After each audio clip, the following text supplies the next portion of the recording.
Malachi Murray here for New York Talk NYC, and this history lesson today is going to be all about Brooklyn, the Brooklyn Bridge, and the amazing family that put it all together, the Robles. Now again, we got a hot mic here in New York City, and there's going to be a lot of background noise that we really can't control. If you're in New York City in 2020, you know exactly what I mean. First of all, we're in July now, and it is a dog out there. Man, it's got to be one of the hottest summers in a long time. It's still this crazy shut-in. We got protests happening everywhere. We're in Midtown.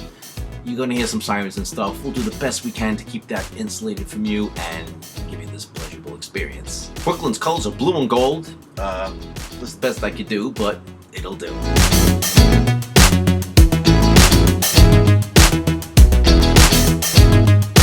Brooklyn was America's first suburb. Manhattan's for the movers and shakers, and for the most part, a lot of people, the story ends there. No, it doesn't, because Brooklyn represents the culture of our city. Alright, so where does Brooklyn start? Well, it started when the Dutch set up this colony way back in the early 1600s. The English had most of the East Coast, the French had Canada, the Spanish had Florida and Central and South America. But the Dutch carved out a little corner here, from Albany down to maybe as far as Delaware or possibly Baltimore. The lines were a little blurry over the decades. There was a lot of hockey checking going on between the English and the Dutch. They weren't exactly best of friends. And finally the colony would cede to the English. But while the Dutch were here, they set up this colony of New Netherland, the Lenni Lenape, with a tribe larger in charge. And the ones on the Brooklyn part of Long Island were called the Canarsie. And Canarsie loosely translates to fenced-in area. In other words, mind your effing business. Well, the Canarsie Native Americans are the ones who actually made the deal with Governor Peter Minuit, the Director General of the colony of New Netherland, for that space of lower Manhattan from Wall Street back down to the river. That little corner of the world, the Lenni Lenape offshoot, the Canarsie Native Americans sold to Peter Minuit when the Native Americans didn't believe you could sell land. The Brooklyn ingenuity went over there and they said, "Sure, Mr. Governor, we'll make a deal with you." And the other Native Americans left kind of standing there. What the hell just happened? We just lost our trading post.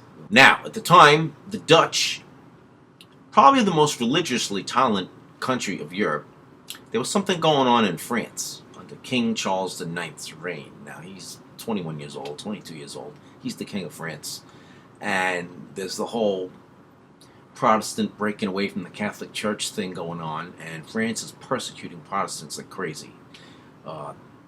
This is what happens when you have a 21-year-old king running your country. His mother was an overzealous, Catholic mother that was so offended by this that she was persecuting and torturing and killing Protestants by the tens of thousands. The whole St. Bartholomew's massacre, it happened in the late 1500s, chased 500,000 Protestants fled France because 75 or 85,000 were killed, in the streets.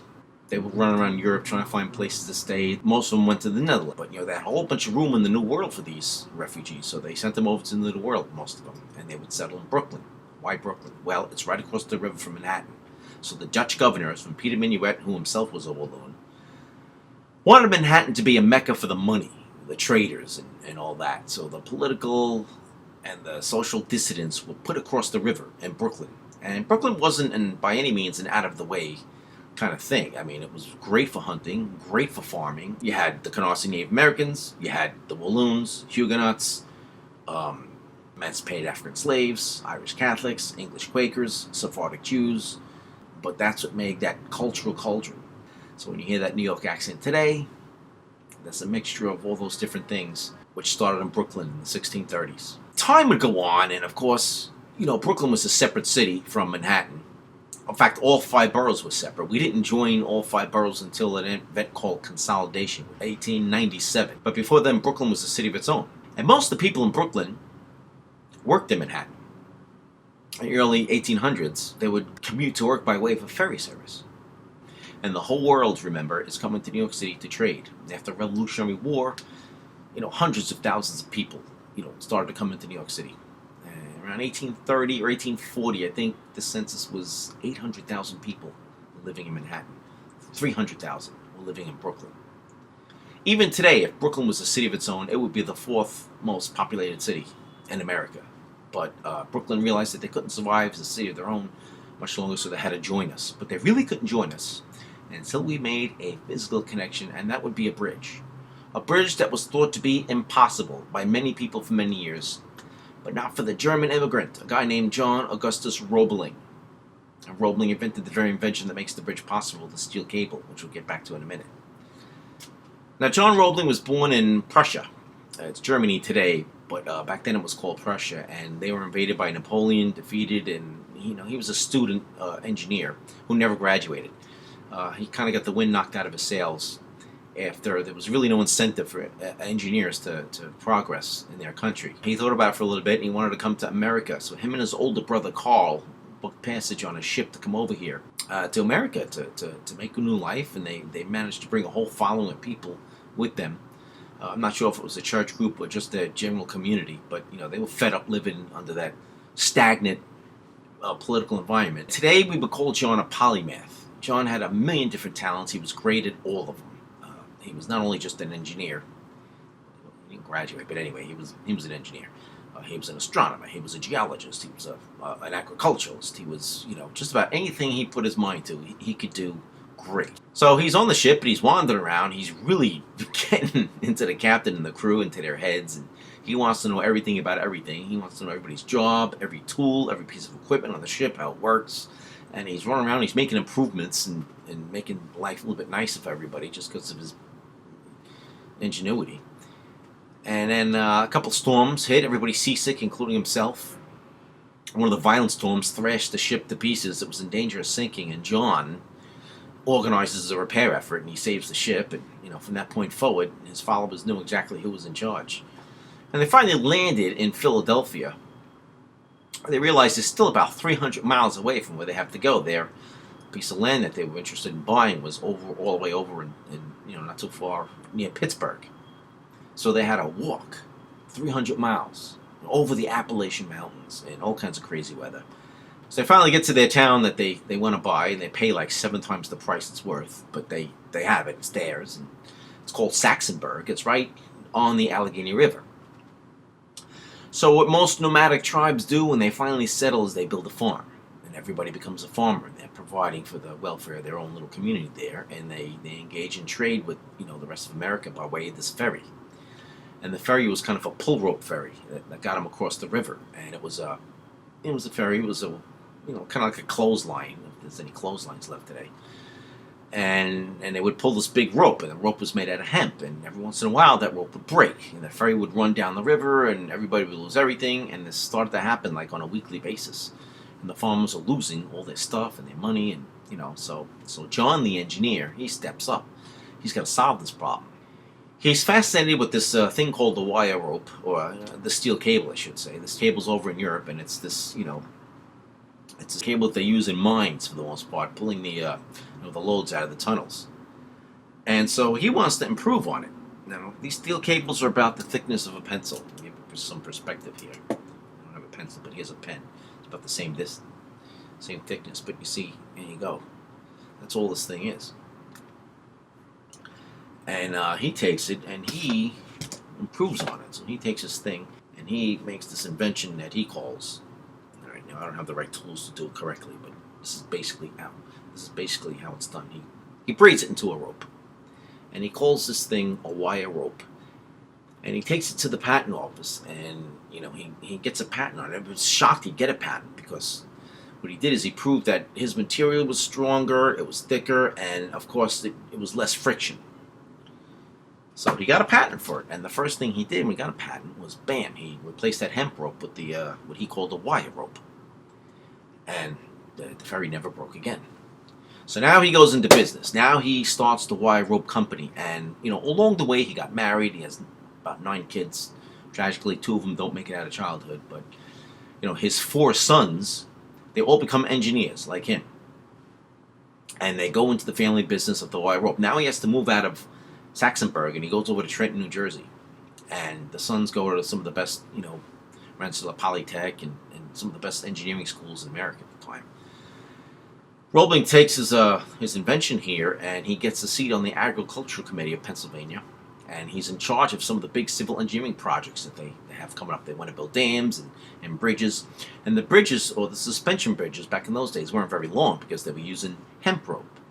He had his wire rope and wrote letters to everybody that was building a bridge anywhere in the country. And he started to become very competitive with the other engineers. And he pretty much ate them alive. John went from one bridge to the next, making them bigger and longer than anything that was ever built. And he finally got to work on one upstate New York, Niagara Falls. And the head engineer at the time, I even forgot his name, who was one of his competitors. And here's where John showed total separation. He actually used that guy's bridge as scaffolding to build his bridge, which is a monstrous thing that was so big it connected Canada to America, and it facilitated trains, which nobody thought was, steel cables would be strong enough to do, but he did it. And then when he got that bridge done, the world knew he was ready to build the Brooklyn Bridge. Now, the Brooklyn Bridge is more than 2.5 times longer than the one up in Buffalo. He would have to just really outdo himself to build this bridge. Everybody thought it was impossible. He had a million doubters, all right? But his biggest opposition building this bridge was the greedy ferry companies in New York City who were kicking back millions of dollars to the crooked city bosses to see that this bridge would never be built. Then he got some help from Mother Nature. Well, first Mother Nature. In 1867, Mother Nature blasted a blizzard through New York City, which actually froze the East River over solid. Now, the East River hasn't been frozen maybe 10 times since the last ice age. So you're going back to 11,500 BC, when the last ice age melted away.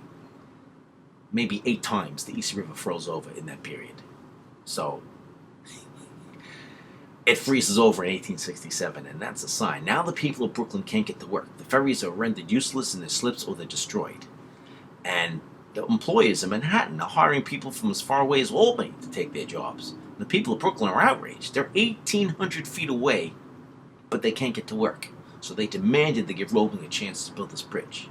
Now, New York, 800,000, Brooklyn, 300,000. You've got 300,000 people clamoring to build a bridge. You're going to get a bridge built. His oldest son he names Washington Roebling after President George Washington, a very patriotic Roebling family. And Washington Roebling does a stint in the Civil War. He achieves the rank of colonel, and he has one of the coolest jobs in the war. He gets to ride up in a hot air balloon, and he gets to spy on General Lee's armies, and his reports go back to his commanding officer, who was a guy named General Governor Warren. His first name was Governor. And it was Washington and Warren's reports that went to General Grant that got him the edge over Lee. Washington Roebling ends up marrying General Warren's sister, Emily. So Washington and Emily, they go over to Germany to further his studies in engineering, and they have a son, and they name their son after his father. So that's John August Roebling, number 2. More on him later. So what happens while John Roebling, number 1, is surveying the spots in the East River to where he's going to build the towers for this bridge, the ferry companies were fighting the Roeblings in the city all the way. They didn't want this bridge being built, so they were doing everything they can to prevent this. This bridge took about 14 years to build. This bridge took enough for these steel cables that if you laid them end to end, you'd connect New York City to London, England. Unfortunately, it cost over 100 lives as well. Well, it's hard to estimate how many lives are lost. Not many lives are lost by falling off the bridge. Believe it or not, you had to dig the holes in the river to build the tower, the base for the towers, to hold them up. And these people died of what they call Cason's disease, and it's what deep sea divers today call the bends. It's really called Cason's disease. But the first casualty of this bridge was John Roebling himself. He was surveying where to put these towers, and a passing ferry came a little bit too close and knocked the wake into the thing, and he smashed his ankle on a piling, and it got infected, and tetanus infection, and so he, the family contacted Washington, Germany, and said, "Get home quick, Dad's not doing too well." So John Roebling, as tough as he was, as smart as he was, he thought he could, outlift or outrun or outstrength this, illness he had. Not so much. He refused modern medicine. He was a naturalist.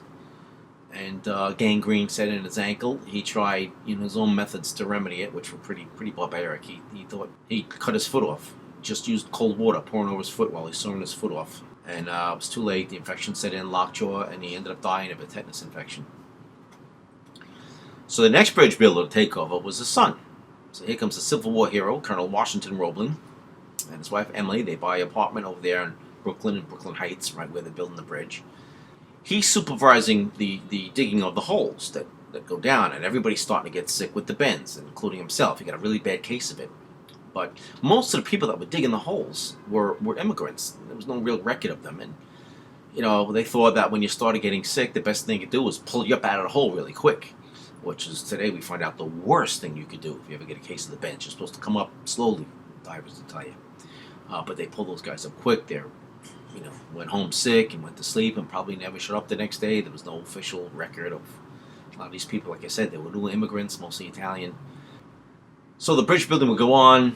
The next engineer to take over wasn't an engineer at all. It was the general's sister, the colonel's wife, Emily Warren Roebling. That's right, Washington Roebling's wife takes over.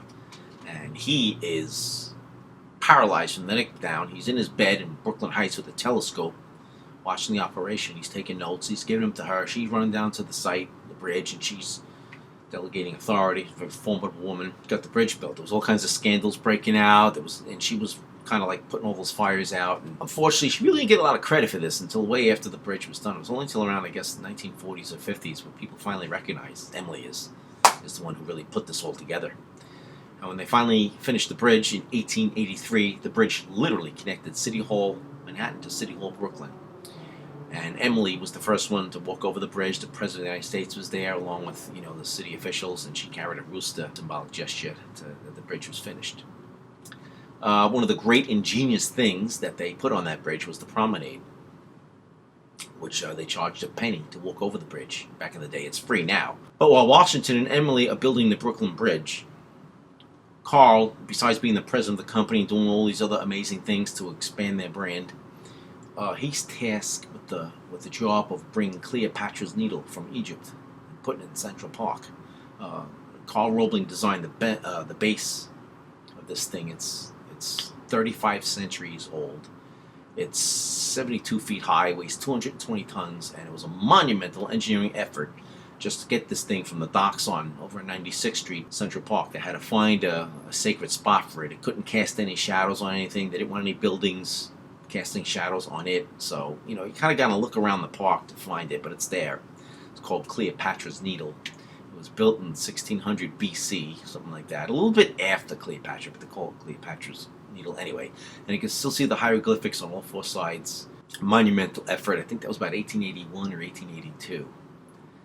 And the Statue of Liberty was 1886. So here you go. You got three of the world-changing events to happen in New York City. You got the Cleopatra's Needle, you got the Brooklyn Bridge, and you got the Statue of Liberty, 1886. So in those 5 years or so, three of the major things, two of them were largely because of the Roeblings. So pretty good. Pretty good for a family that almost nobody in New York's ever heard of. But most of the credit they get is from the Brooklyn Bridge. Alright, so whatever becomes of the Roeblings. Now, while Washington and Emily were building the bridge, the other brothers that were running the company were taking that steel cable and putting it in many applications as they could. Steel cables make bridges possible, steel cables make elevators possible, and elevators make skyscrapers possible. Now, don't forget, in 1883, when the Brooklyn Bridge went up, the tallest building in New York City was only about 5 stories on the average. Some went a little bit higher. The thing that limits building height is the elevator. Nobody's walking up more than 5 flights of stairs every day, 6, 7, whatever. But you're not going to go up much higher. So we needed an elevator. Now, Elijah Otis invented the elevator braking system. The elevators have been around since probably the Romans, but it wasn't safe. He invented this fail-safe system. Braking system, but the elevators were still using the hemp rope. Here come the Roeblings with the steel cable. Carl Roebling became the president of Otis Elevator. So they got into elevators, they got into banks, they got into railroads. They owned at least 2 different railroads. They got into insurance companies. They built the steel mills that made the steel for their steel cable, and they own those too. They got into automobiles, they got into electronics, even the Roebling women were involved. In fact, Ferdinand's son Carl's wife was one of the first female presidents of a Fortune 100 company, and this is before women were allowed to vote. So not only did they break ground in civil engineering, they broke ground in women's rights, and taking the lead from Emily Roebling, who went on to get a law degree from NYU in the 1800s, late 1800s, 1890s. Before, like I said, they pioneered in many different things, socially and civilly. And the Roeblings were, they did pretty good for themselves too. They made a lot of money. They not Vanderbilt money, but it was up there. They were all the top social circles of New York's who's who. And, they owned entire towns of employees. Prohibition was going on in 19th and Bank. Yeah, you in a Roebling town, you're allowed to drink. They let their employees drink. They were, I guess to some extent immune to some laws, but very productive, very upwardly mobile. Washington Roebling's son John, who he named after his father, John II, invented something that changed modern warfare. John Roebling II invented the amphibious assault vehicle, the Amtrak. Well, he had the groundwork for it, but in a mysterious coincidence, like his grandfather, he died before it was completed. His son had to finish it. His son Donald did most of the work on the Amtrak, and he designed it originally to protect or save, rescue hurricane victims. But the Marine Corps bought it, and they called it the Roebling Alligator, or the Amtrak. In the 1930s, that's what they used in World War II, and all the way up till the late 1970s. And then, the engineers modified it and what have you. But the Marine Corps awarded him with all kinds of merits and awards, and considered him the most important non-Marine, the more important civilians of the Marine Corps was Donald Roebling. His father John started it but died before it was just like John and Washington and the Brooklyn Bridge. Now Carl Roebling had a son. He had a couple daughters, and his only son was Washington Roebling II. He named him after his older brother.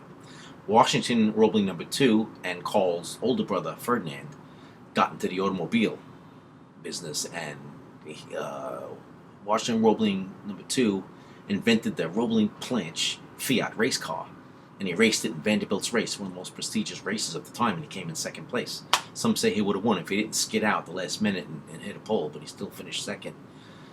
So he takes his car over to Europe with his business partner, a guy named Blackwell, and another guy, I forget his name, to tour around Europe and improve on it. And their partner gets sick, so he goes home with the car. So Blackwell and Washington Roebling are in Europe, and they decide to book home passage on the Titanic. First class, of course. So Roebling actually goes down with the Titanic, and there's lots of reports on his courage and bravery. He spent his last hours of his life loading women and children into lifeboats, and then when they were paddling away, him and his partner are there on the deck of the ship, lighting up cigarettes and just waving. So, wonderful family, a lot of contributions. There's a lot of famous Roeblings along the way that did a lot of things. There was a famous actor back in the 1990s, Paul Roebling. They married into families that did amazing things as well. So they're one of New York City's first families. The Roeblings. Their cables are in most of the elevators. Most of the other bridges that would come after the Brooklyn Bridge would use Roebling's cables. Cranes, barges on canals, tugboats, steel cable. It's any way you look at a steel cable, it probably came from a Roebling. Pretty good.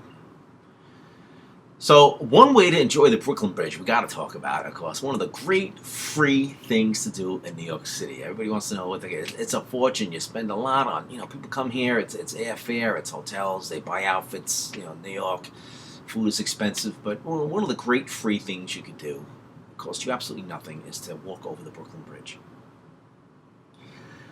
Walking over the Brooklyn Bridge is a life-changing experience, because now that you know a little bit of the story, and trust me, as much as I know about this bridge, I learn more and more every day. It's great. Get to that bridge around sunset. Show up to the Brooklyn side, and you'll meet up with people from all over the world that know about this. It's not scheduled. It's not written down anywhere. It's just a thing people do in New York City, whether they're locals bringing some relatives or they're tourists. Get to the Brooklyn side of the Brooklyn Bridge at sunset, especially if you can during the summer.